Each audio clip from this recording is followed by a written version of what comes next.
سلامونه او نیکی هیلې درنو قدرمنو هیوادوالو په دې هیله چې ټول به راته روغ جوړ او خوشحاله اوسئ. درنو قدرمنو هیوادوالو، لکه څرنګه چې تاسو ته معلومه ده په یوټیوب کې ما ویډیوګانې شروع کړي دي او کوشش کوم چې د ستاسو په خوښه ویډیوګانې پوسټ کړم.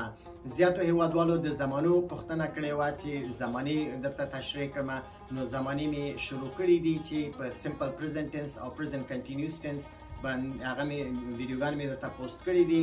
اوس مخکې له دې چې نورې زمانې درته تشریح کړم، نو ما غوښتل چې له هغې نه مخکې زه تاسو ته اکزلري وربس چې ډېر مهم دي چې باید موږ تاسو ورباندې پوه شو دا درته تشریح کړم، ځکه چې په زیاتو جملو کې چې کله زه جملې جوړوم نو زه دوی ته اشاره کوم، وایم چې دا کومکي فعل دلته راولو، کومکي فعل هلته راولو. نو زه نه غواړم چې تاسو فکر وکړئ چې دا کومکي فعل وایي څه شي ته، دا ولې داسې وایي.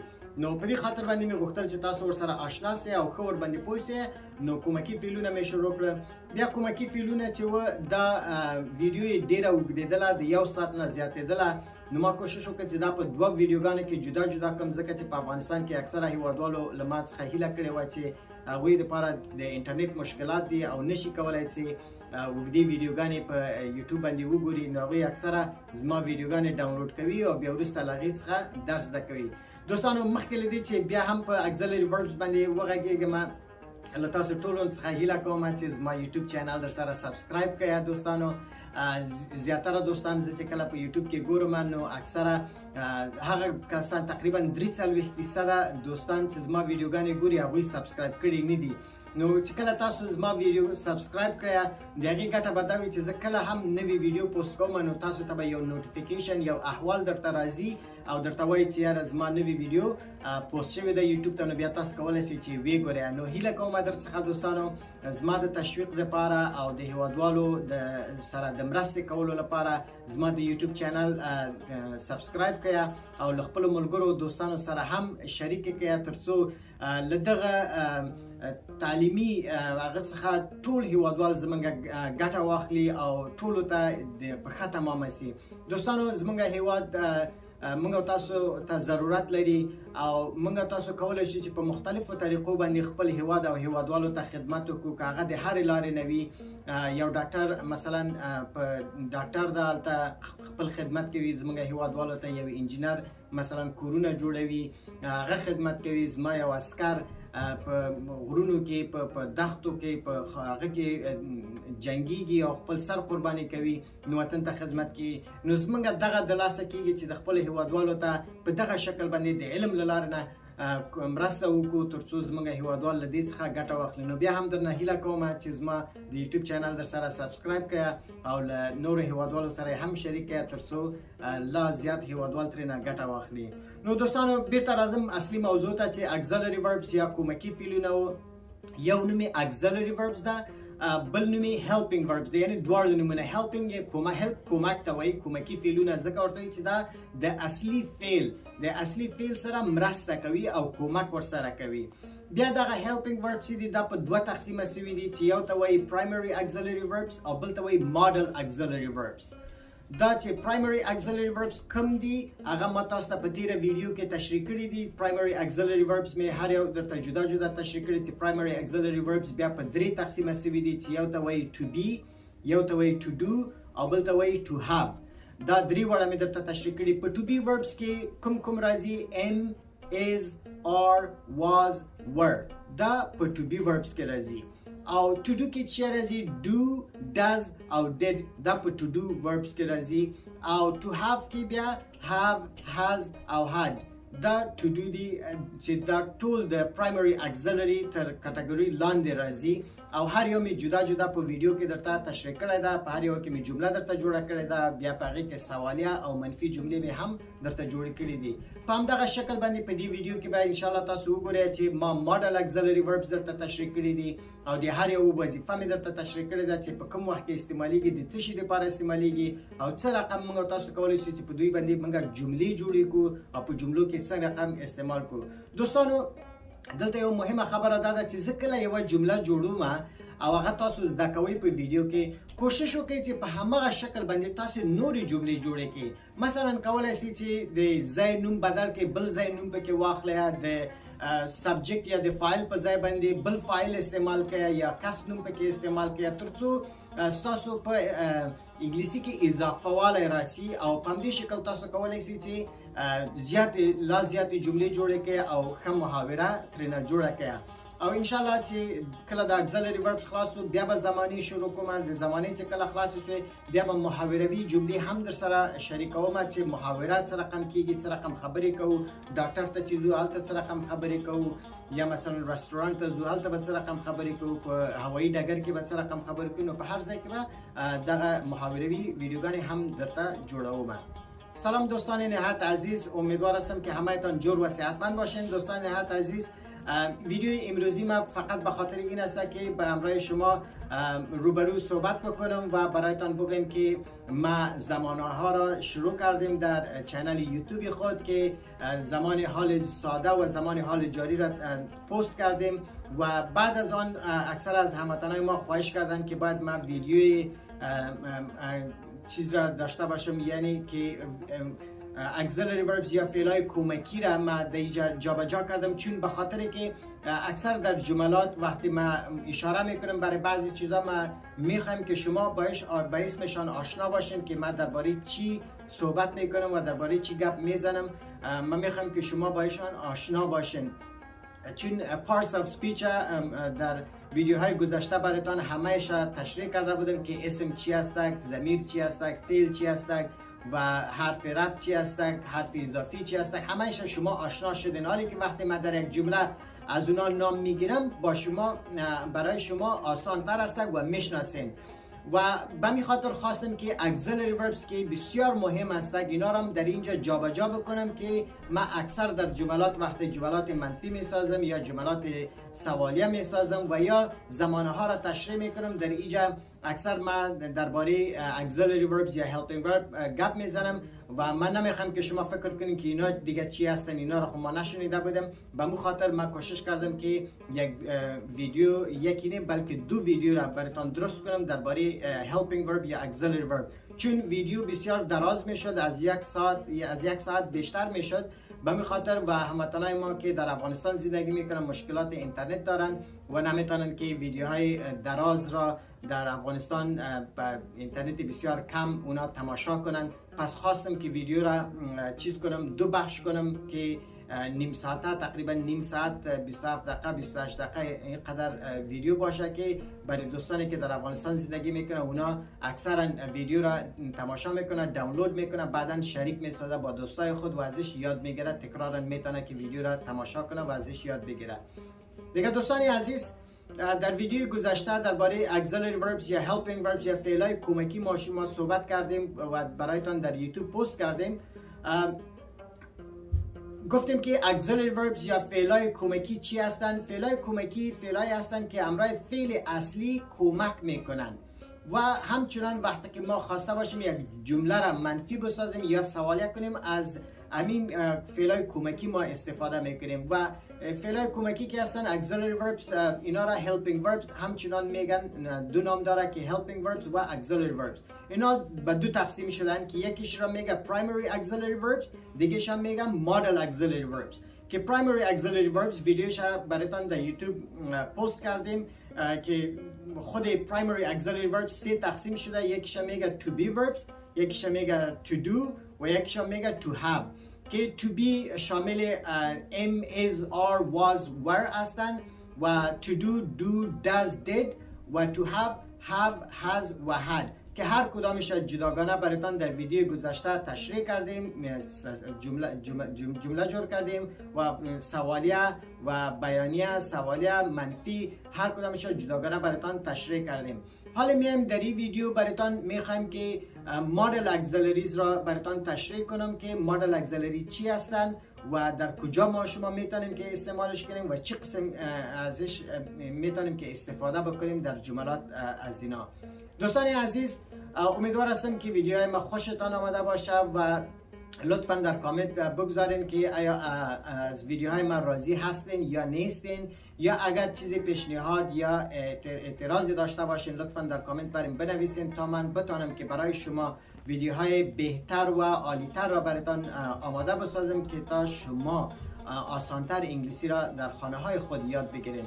و دوستان عزیز فراموش نکنین لطفاً چنل یوتیوب ما را سابسکرایب کنین و با دوستایتان شریک بسازین تا که هموطنای ما ازش استفاده کنه و هموطنای ما لسان انگلیسی را خوبتر و بهتر یاد بگیرن. باز هم تشکر. بیاین که درباره مدل اکسلریز ویدیو را ببینیم و یاد بگیریم که مدل اکسلری وربز چی هستند و چه قسم در جملات ما میتونیم ازشان استفاده بکنیم. راضی دوستانو چې مدل اکسلری وربز یو ځای سره Lesson 53 درې پنځوسم لوست یا درس 53 Model Auxiliary Verbs وضعیتی کومکی فعلونه یا افعال کومکی وضعیتی. درنو او قدرمنو هیوادوالو، Model Auxiliary Verbs یا وضعیتی کومکی فعلونه په انګلیسي کې داسې تعریفوو. Model Auxiliary Verbs add meaning to the main verb in a sentence by expressing possibility, ability, permission, or obligation. دوستان نهایت عزیز، مدل اکسلری وربز یا افعال کومکی وضعیتی را در انگلیسی به این شکل تعریف میکنیم. Model auxiliary verbs add meaning to the main verb in a sentence by expressing possibility, ability, permission, or obligation. دوستانو وضعیتی کومکی فعلونه په پښتو کې داسې تعریفوو. وضعیتی کومکی فعلونه هغه فعلونه دي چې په یوه جمله کې اصلي فعل ته د امکانیت، وړتیا، اجازې او یا د مجبوریت معنا ورکوي. دوستان نهایت عزیز، دری مدل اکسلری وربز را به این شکل تعریف میکنیم. میگیم که افعال کومکی وضعیتی در یک جمله با اضافه نمودن معنای امکانیت، توانایی، اجازه و یا مجبوریت را به فعل اصلی نشان میدهد. درنو قدرمنو دوستانو، دلته موږ تاسو ګورو کان مې لیکلی ده. دغه کان په خپله یو ماډل اکسلري ورب ده چې دا د ابیلیټي یعنی وړتیا او پرمیشن اجازې لپاره په جملو کې ورڅخه کار اخیستل کیږي. یعنی که په چیرته په یو جمله کې استعمال شوی وي یا دا ده چې وړتیا ښیي او یا اجازه لپاره استعمالیږي. دوستان عزیز، در اینجا شما میبینین که کن است. کن برای ability یا permission یعنی برای توانایی و یا اجازه استفاده میشه در جملات. پس بیاین که در مثال ببینیم. راځئ چې په مثال کې وګورو. I can speak English. I can speak English. زه په انګلیسي خبرې کولای شم. من انگلیسی صحبت کردم میتوانم یا من انگلیسی گپ زدم میتونم. دوستانو په دیزی کې کن استعمال شوی ده. په دې جمله کې کن وړتیا ښیي دیزی کې، یعنی زه کولای شم. دا کن په خپله یو ماډل اکسلري ورب ده چې د اصلي فعل چې سپیک د هغه سره مرسته هم کوي او دته د وړتیا معنا ورکوي. دوستان عزیز، در این جمله که میگه I can speak English، I can speak English، can یکی از مدل اکسلری ورب است که در این جمله توانایی را نشان میدهد و در این جمله can امرای فعل اصلی که speak است کمک میکنه و معنای توانایی را برش میده که این فایل میتونه که مثلا امی کار انجام بده. I can speak English. نو راځئ چې په بل مثال کې اجازه وګورو چې اجازه د پاره څنګه استعمال. پس بیان که برای اجازه چی رقم استفاده میشه در مثال دیگه ببینیم. Can I call you later? Can I call you later? Can I call you later? آیا زه کولی شم چې وروسته درته تلیفون وکړم؟ آیا من میتوانم که بعداً برایتان زنگ بزنم؟ دوستانو په دې جمله کې can د اجازه اخیستلو لپاره استعمال شوی ده چې له مقابل لوري نه غواړي اجازه واخلي چې آیا زه کولی شم یا نشم کولی. نو په دې جمله کې کن څه شی ښیي؟ اجازه ښیي. دوستان نهایت عزیز در این جمله میگیم که can I call you later؟ can I call you later؟ آیا من میتوانم که بعداً برایتان زنگ بزنم؟ در این جمله can اجازه گرفتن نشان میده که از طرف مقابل اجازه میگیریم که آیا اجازه شما هست که من برایتان بعداً زنگ بزنم یا خیر. پس در اینجا can برای اجازه گرفتن استفاده شده.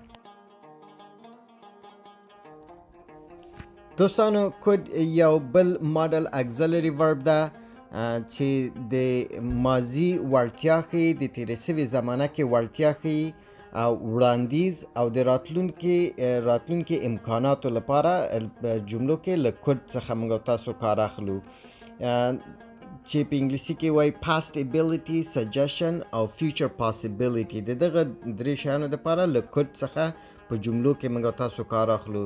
دوستان نهایت عزیز could یکی از model auxiliary verbs هستند که برای توانایی ماضی، پیشنهاد و امکانات آینده در جملات ازش استفاده میشه. یکی چی رقم میشه؟ پس بیاین که در مثال ها ببینیم. دوستانو دا چې څنګه ماضی وړتیا ښیي یا وړاندیز او یا د راتلونکي امکاناتو لپاره کوډ موږ تاسو په جملو کې استعمالو. نو راځئ چې په مثال کې وګورو چې څرنګه استعمالیږي. I could speak English last year. I could speak English last year. ما تیر کال انګلیسي خبرې کولای شوای.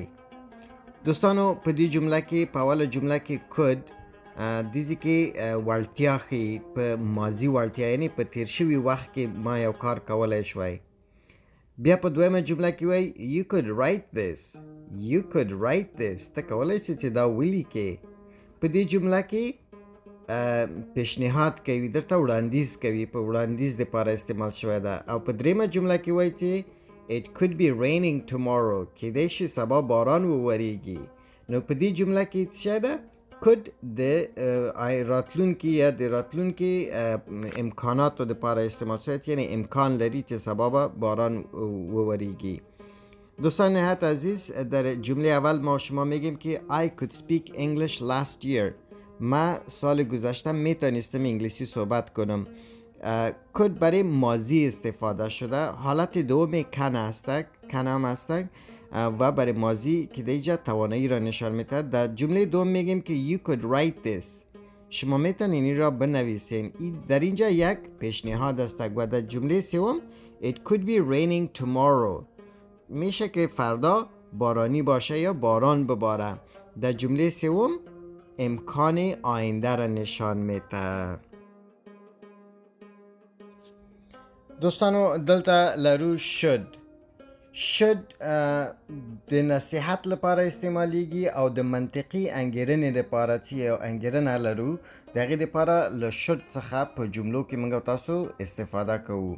دوستان نهایت عزیز should یکی از model auxiliary verbs هستند که برای نصیحت و برای گمان منطقی که یک چیز را گمان میکنیم، برای از اون ما شما میتونیم که در جملات از should استفاده بکنیم که در انگلیسی برش میگه advice و logical assumption. برای advice یعنی نصیحت، logical assumption گمان منطقی. دوستانو په انگلیسی کې ورته نصیحت ته advice وی او logical assumption یعنی منطقي انګیرنه چې د دغو لپاره موږ تاسو په جملو کې د should نه کار اخلو. نو راځئ چې په مثال کې وګورو.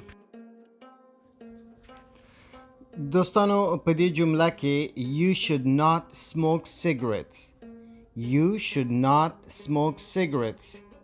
تاسو باید سیګریټ ونه څکئ. په دې جمله کې should د نصیحت لپاره استعمال شوی ده. او په دویمه جمله کې وایي چې it's 10:15 PM یعنی 15 باندې 10 بجې د ماسخوتن دي. she should be here now. هغه باید دلته وي اوس یا هغه باید اوس دلته وي. دلته په دې دویمه جمله کې د ګمان دپاره چې موږ تاسو انګیرنه کوو، داسې فکر کوو چې یاره هغه به دلته وي ځکه چې 15 دقیقې تېرې سوي دي نو هغه باید اوس دلته وي. نو دلته د انګیرنې دپاره استعمال شوې ده. دوستان نهایت عزیز در جمله اول ما شما میبینیم که میگه که you should not smoke cigarettes. You should not smoke cigarettes. شما باید سیگرت نکشین. در اینجا should برای نصیحت استفاده شده و در جمله دوم میگه که it's 10:15 p.m. She should be here now. 15 دقیقه از 10 تیر است. PM برای بعد از ظهر استفاده میشه. She should be here now. او باید حالی اینجا باشه. مثلا یک نفر را توقع داشتین که ساعت 10 بیایه ولی 10:15 شده ولی میگن که she should be here now. اوش باید اینجا باشه حالی دیگه. یعنی گمان میکنیم که دیگه از 10-15 دقیقه تیر شده باید که اینجا باشه. نو دوستانو په دې هیله چې په شرط باندې هم پوه شوي یاستئ نو راځئ چې اوس یو بل ماډل اګزلري وپیژنو.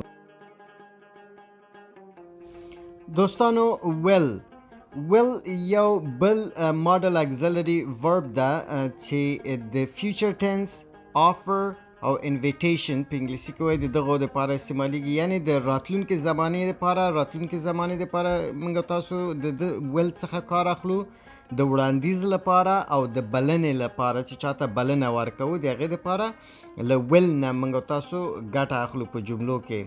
دوستان عزیز will یکی از مادل اگزیلری وربز است که برای در زمان آینده ما شما ازش استفاده میکنیم. برای پیشنهاد و برای دعوت هم از will ما شما استفاده میکنیم که انشالله در مثال ها براتان هر کدامش جداگانه نشان میتم. نو دوستانو په مثالونو کې به درته جدا درته وښیم چې څنګه د راتلونکي زمانې لپاره د وړاندیز او د بلنې لپاره will څنګه استعمالیږي. I will go to Afghanistan next year. I will go to Afghanistan next year. زبا راتلونکی کال افغانستان ته ولاړ سم. دوستانو په دې جمله کې will د راتلونکي زمانې لپاره استعمال شوی ده چې بیا انشالله په زمانو کې درته تشریح کوم. خو will دلته د راتلونکي زمانې لپاره استعمال شوی ده. دویمه جمله کې وایي چې will you come to my house tonight. آیا ته به نن شپه زما کور ته راسې. دلته هم دا هم راتلونکي زمانه ده خو په عین حال کې یو دعوت ده. او دریمه جمله کې وایي چې will you eat this cake. Will you eat this cake. دا کیک به ته وخورې. دلته هم دام راتلونکي زمانه ده او ورسره یو آفر ده یعنی یو وړاندیز ده. د وړاندیز لپاره دلته موږ تاسو د will نه هم کار اخیستی ده.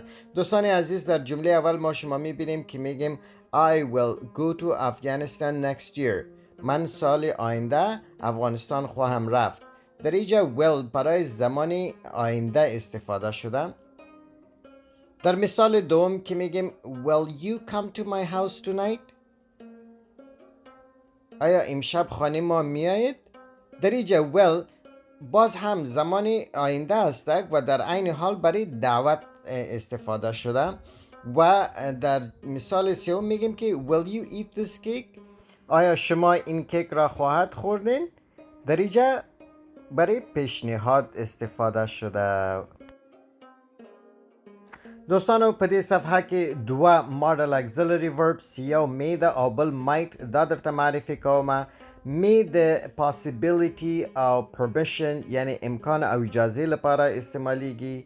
مایټ هم د slight possibility یعنی کم امکان لپاره استعمالیږي. او مایټ د می دویم حالت هم ده یعنی په ګرامر کې په ځینو ځایونو کې دغه مایټ د می د دویم حالت پر ځای باندې استعمالیږي. دا چې څنګه می د امکان یا د اجازه لپاره استعمالیږي نو په مثالونو کې به ولولو او مایټ هم درته په مثالونو کې استعمالوم. دوستان عزیز در این صفحه دو مادل اگزیلری ورب دیگر براتان معرفی میکنیم که یکیش هست می و دومش هست might.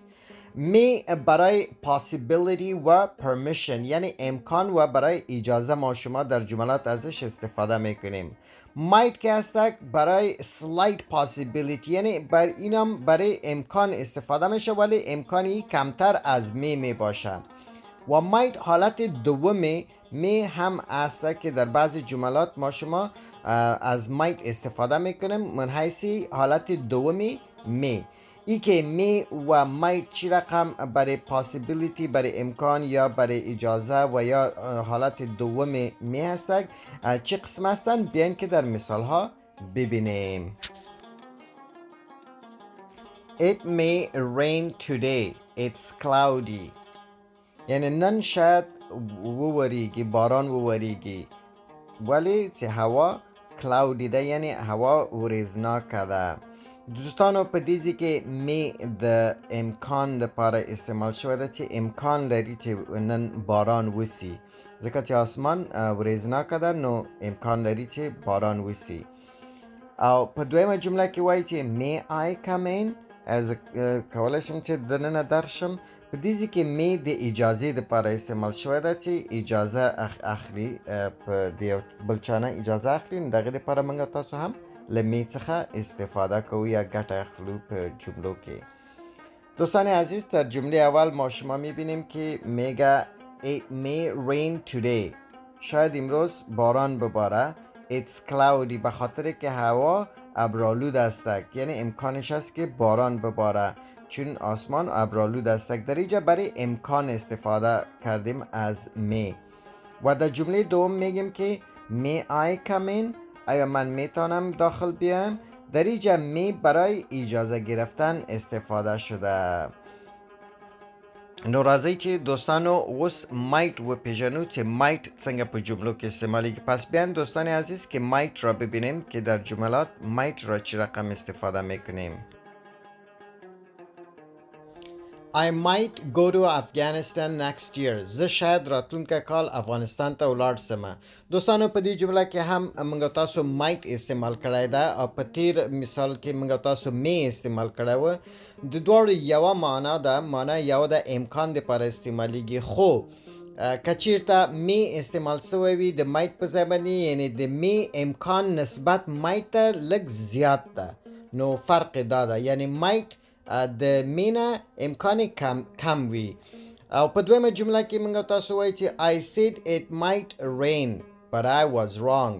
وای ما ویلی و چې شاید باران وسی خو زه په غلطه وم.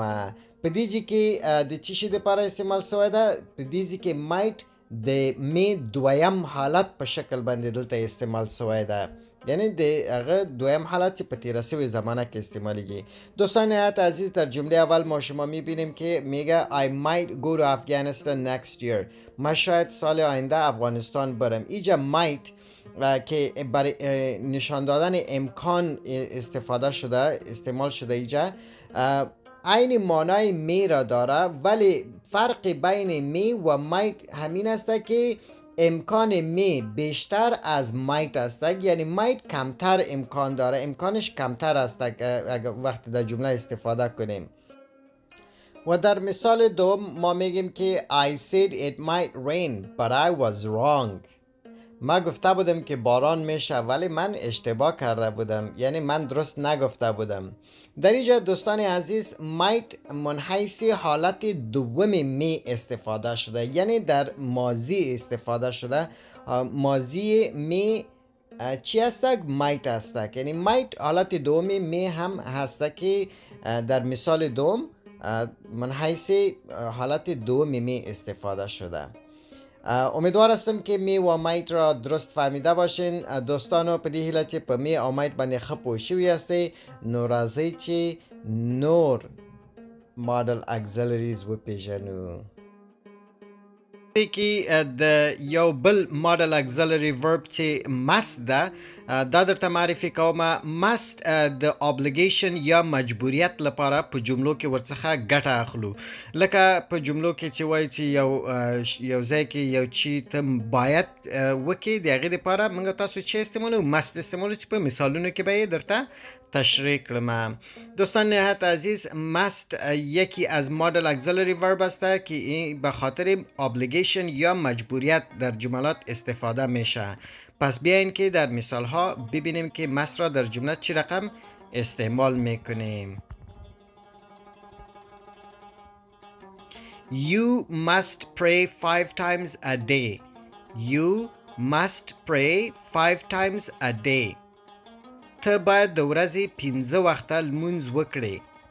تو باید روزی 5 بار نماز بخوانی. دوستانو په دې کې ګورو چې must ته اشاره سوې ده. must یو model auxiliary verb ده، یو کومکي فعل ده، د وضعیتي کومکي فعل ده چې دلته د مجبوریت لپاره ورڅخه ګټه اخیستل شوې ده. یعنی ته باید، یعنی ته مجبور یې، ته باید دغه کار وکړې. چې کله یو چاته وایي چې یو کار باید وکړي نو له must څخه موږ تاسو ګټه اخلو. او must له ټولو فاعلینو سره استعمالیږي. I, we, you, they, he, she, it ټولو سره موږ کولی سو must استعمال کو. دوستان عزیز در این جمله که میگیم که you must pray 5 times a day. تو باید روزی 5 بار نماز بخوانی. در اینجا must از must استفاده کردیم که به خاطر مجبوریت، یعنی یک کاری که باید یک کسی انجام بده ما از must استفاده میکنیم که must را استعمال میکنیم. و must که هست همراه I, we, you, they, he, she, it اسم مفرد و جمع همراه همهشان استعمال میشود و میتونیم که استفاده کنیم. پس بیاین که دو تا دیگه که تقریبا نزدیک به همین must است، دو مدل اگزیلری دیگه است که در سلاید دیگه براتون معرفیشان میکنم. دوستانو نورازی چې په بل سلاید کې دو نور مدل اگزیلری وربز دي چې هغه هم تقریبا د must غونته معنا ورکوي، خو د must نه لږ معنا کمزوري وي. نورازی چې لغه دوه سره په د بل سلاید کې آشنا سو. دوستانو په دې ځای کې ګورو چې موږ تاسو دوه نور ماډل اگزیلری وربز لرو چې یو د have to او بل has to.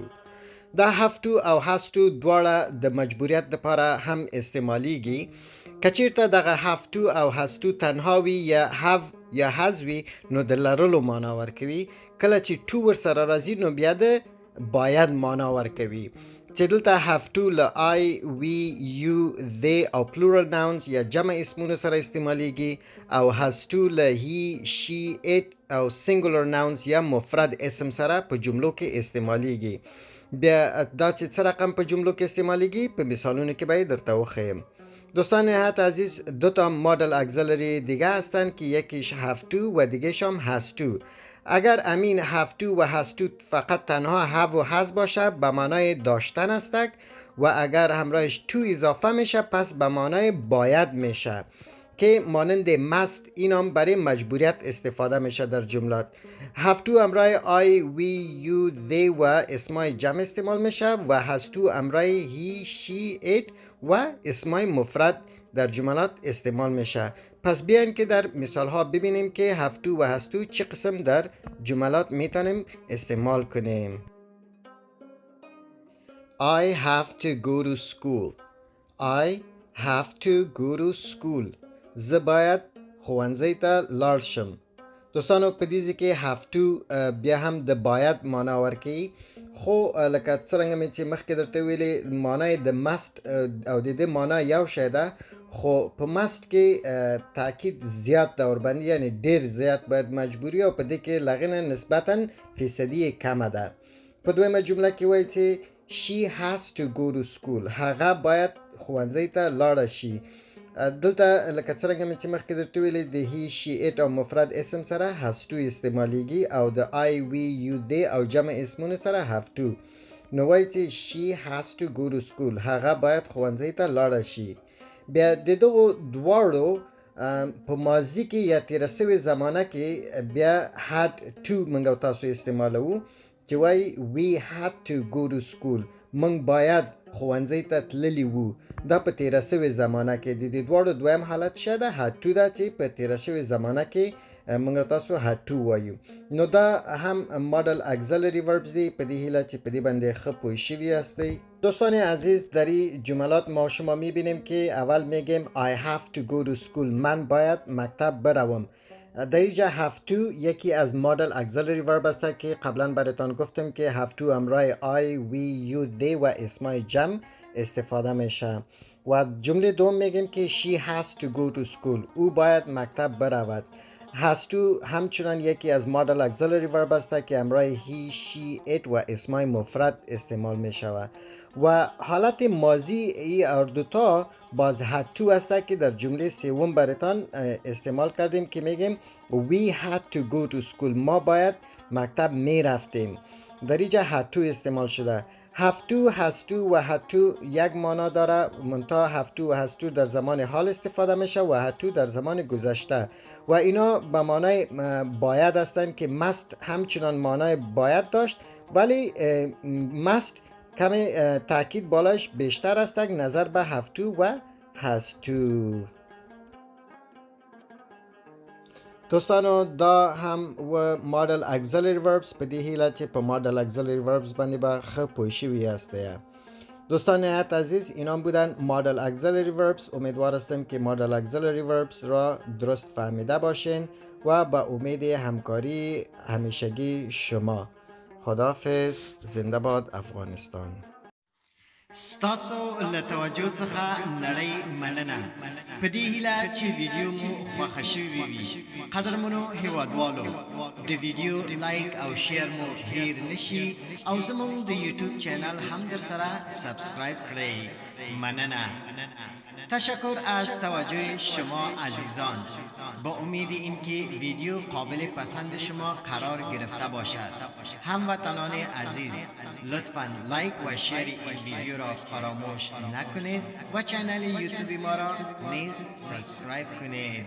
تشکر. ژوندی دوی افغانستان. زنده باد افغانستان.